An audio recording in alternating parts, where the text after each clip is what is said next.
¿Qué tal? Buenas noches. Sean ustedes bienvenidos a este espacio de conversación de nombre Punto de Fuga.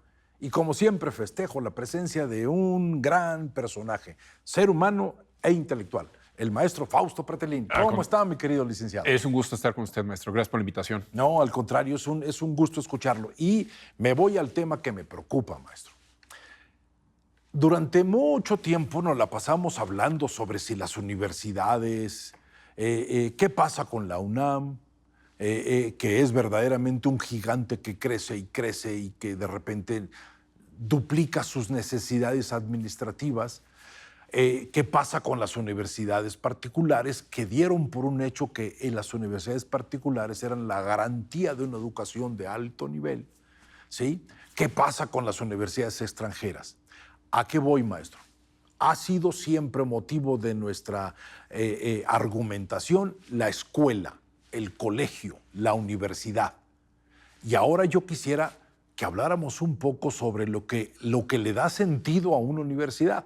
Sus alumnos, maestro, que creo que verdaderamente estamos ante generaciones diferentes, con perfiles diferentes y con necesidades completamente distintas. Y tenemos generaciones de alumnos totalmente distintas a como fueron antes. Sí. El tema en la actualidad, creo que la gran ausencia en las aulas es el análisis y la profundidad sobre el deseo de la lectura, ¿no? Yo creo que, a diferencia de una generación en la que yo estudié, por ejemplo, en el ITAM hace ya algunas décadas, en donde había cursos de problemas y de ideas, problemas de la realidad contemporánea, en donde cada tercer día eran 40, 60 páginas de Platón, Heidegger o algunos ensayos de sociología, era lo normal, en lo que uno se metía al aula, analizaba, el profesor llevaba. Era de alguna manera pues el que daba luz en este camino, interrogaba, nos hacía pensar, a reflexionar. Y sin reflexión, las aulas académicas, pues no tienen razón de ser. Yo creo que las universidades nos plantean el futuro de una sociedad, nos plantean el problema de la realidad. Es un porvenir, maestro. Es un porvenir y nos acerca a la conciencia, ¿no? La conciencia humana, de que nosotros los alumnos estamos integrados en una sociedad y hay otra persona que nos cuestiona y que no tenemos la exclusividad de la verdad, no somos dueños de la verdad. Y eso creo que se ha perdido mucho.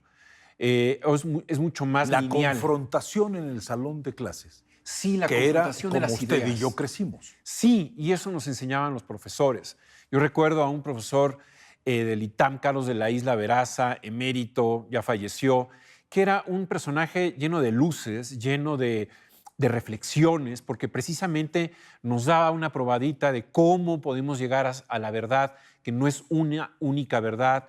Nos acercaba a través de la reflexión conjunta a ese gran pensamiento. Y eso de alguna manera lo veo como una ausencia hoy en la universidad. Veo que los estudiantes no quieren leer, no quieren profundizar. Algo tan sencillo como un periódico. Claro. ¿Cómo se puede reflexionar lo que ocurrió el día de ayer, ¿no? Entonces, cuando analizamos. Usted y yo, por costumbre de lectura, leíamos hasta las esquelas en los Exacto. periódicos. Dice, mire, se murió un muchacho de 30 años y nos escandalizamos. Yo me acuerdo en la secundaria, en la primaria, leer las carteleras de los cines, ¿no? Eso. Es decir, leerlos, Tan solo observar las fotografías Ahora, de las películas. yo quisiera hacerle una pregunta, mi querido licenciado.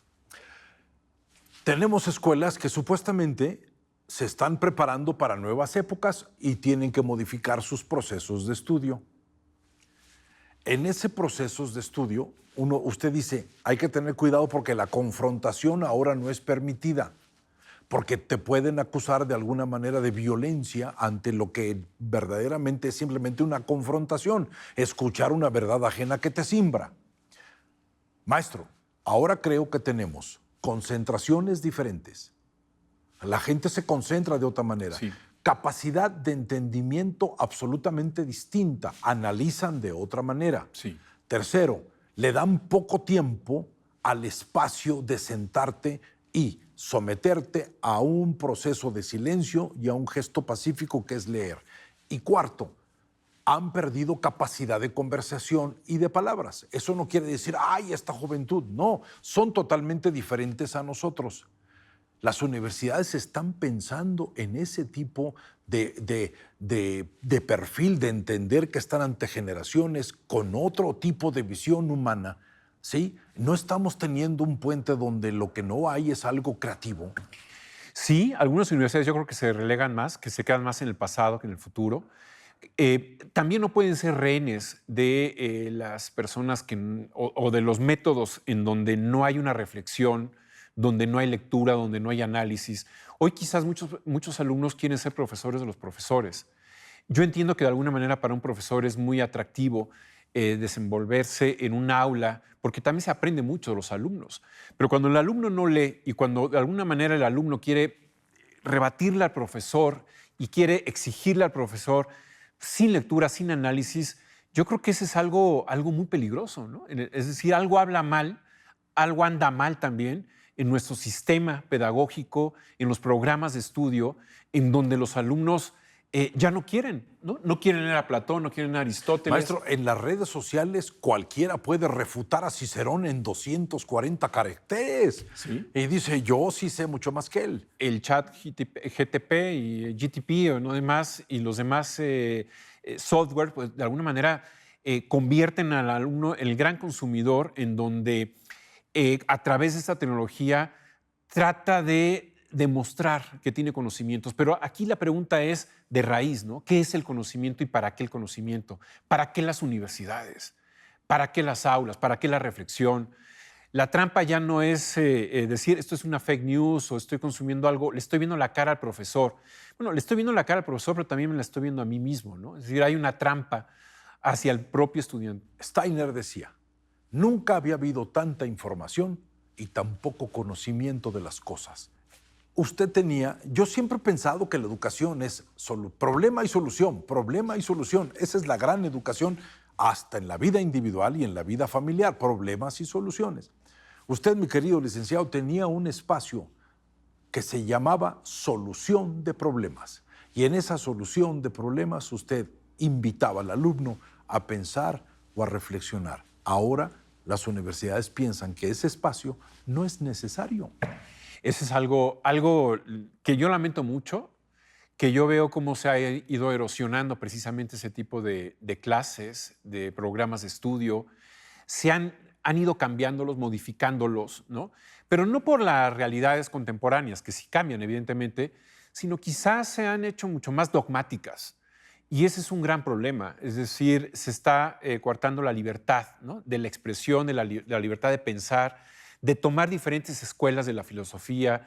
Las clases precisamente de problemas de la realidad contemporánea invitan a reflexionar lo que está pasando en la sociedad y qué problemas y qué soluciones se les puede dar, porque también las universidades aportan esas soluciones. Y era muy atractivo que en un aula de 20, 30 alumnos pudiéramos reflexionar desde lo que pensaba Platón hasta lo que pasa en la actual globalización, en la Unión Europea, la ultraderecha, es decir, lo que está pasando en la actualidad. Para entender nuestra realidad. Para entender la realidad Nada más. de dónde venimos, ¿no? Ajá. Ya no se quiere reflexionar, ya no se quiere leer los grandes artículos, los grandes ensayos, ¿no?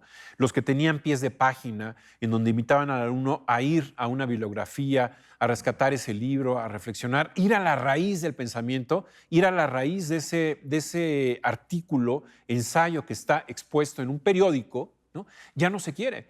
Y ese es un gran problema. Cuando yo digo, hay que pensar y reflexionar lo que ocurrió el día de ayer para analizarlo el día de hoy en nuestras clases, lo que hacen los alumnos es sacar el celular y es, ayer Donald Trump dijo esto, ayer el presidente o la presidenta de México dijo esto, y de alguna manera no hay esa raíz, no hay ese esfuerzo, esa inquietud, esa seducción por ir al origen de ese problema, ¿no? Ahora, hablando de orígenes, maestro, lo que usted plantea me hace pensar, ¿y la célula familiar?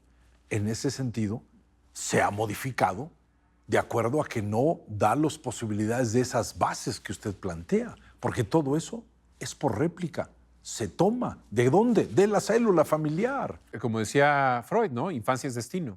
De alguna manera, los primeros 2, 3 años de nuestras vidas quedamos marcados y de alguna forma, pues bueno, las ramas que vamos a ir desarrollando a lo largo de nuestras vidas tienen su origen precisamente en nuestra casa, con nuestra familia, en nuestros primeros 2 o 3 años de vida, ¿no? Y que de alguna manera hay un cierto determinismo, pero posteriormente ya somos libres para tomar decisiones. Ahí entra el proceso de educación. Ahí entra el proceso y por eso es muy importante que las escuelas tengan un rigor académico fuerte, elevado, ¿no? Que los profesores sean auténticamente profesores, que no se dediquen más al sindicato, que no se dediquen más a tomar las calles, sino que dediquen más horas al estudio y sobre todo a los alumnos, ¿no? Durante mucho tiempo hablábamos de tradición y presumíamos nosotros o tuvimos como primaria una tradición española educativa, ¿no, maestro? Ahora, tenemos que, yo siempre pienso, no hay que tirar la tradición al momento de innovar. Nuestra obligación es enriquecer la tradición, ¿sí? ¿Por qué nos está faltando habilidad para poder enriquecer la tradición de estudio a través de la gran seducción que significa una tecnología que haga mucho más visual y mucho más entendible el proceso del conocimiento, maestro? Enseñar a pensar, ¿no? Yo creo que es uno de los elementos importantes de los profesores, ¿no? ¿Para qué las universidades? ¿Para qué la educación? ¿Para qué pensar, ¿no? ¿Sí? Y si nosotros no pensamos, si no reflexionamos, ¿qué es un método adecuado que exige precisamente una lectura larga, exhaustiva, frecuente, una metodología, ¿no? Que nosotros debemos de continuar a lo largo de los años, porque uno sale de la universidad y uno es obligado, o uno quiere amar, ¿no? El conocimiento y uno se obliga o autoobliga a continuar, ¿no? Esa fase universitaria como si siguiera uno en la universidad. Y más allá de los grados, doctorado, maestrías y demás, pues lo que uno trata de ser es una mejor persona, ¿no? Exactamente, mejor calidad humana. Mejor calidad humana. Yo al fin de cuentas, creo que la universidad te sirve para tener una estructura emocional y te da el conocimiento necesario para que te conviertas en el transcurso de toda tu vida en un poderoso autodidacta, lleno de curiosidad, lleno de gusto y con una enorme pasión por aprender algo nuevo. Pues si no se puede cada día, cada tercer día, maestro. Exactamente. Y las librerías son como la continuación de la universidad, ¿no? Uno tiene que meterse a las librerías para estar viendo, ¿no? Las portadas, las nuevas escritores, las nuevas propuestas, las nuevas ideas, las novelas, la abstracción de la literatura. Eso es una parte de la seducción del conocimiento, ¿no? Que de alguna manera se ha perdido mucho. Hay tristemente algunas o pocas librerías, ¿no? en el país y creo que eso nos falta mucho, ¿no? Es decir, la parte lúdica también del conocimiento, la conversación. Eso, la conversación es el gran proceso de la inteligencia. Eso es algo fundamental que no se debería de estar perdiendo y eso es lo que uno aprendió, al menos yo, en la universidad. Es decir, esas clases que eran conversación durante 1 hora. Eso es. Eso es el ideal. No, maestro, y conversar con usted, simplemente uno entiende una gran cantidad de cosas. Escucharlo siempre es un placer, mi querido licenciado. Gracias por estar como siempre con nosotros. Gracias por invitarme. Y solamente quisiera cerrar diciendo, una cosa es razonar, que es estructurar una idea, y otra cosa es pensar, que es utilizar la imaginación y crear universos adentro de nuestro lenguaje. Tenemos que hacer que nuestros hijos piensen, imaginen y conversen, porque en ese momento estarán ávidos de entender qué sucede, la curiosidad. Maestro, un placer y nos veremos el próximo sábado aquí en este espacio de conversación de nombre Punto de Fuga.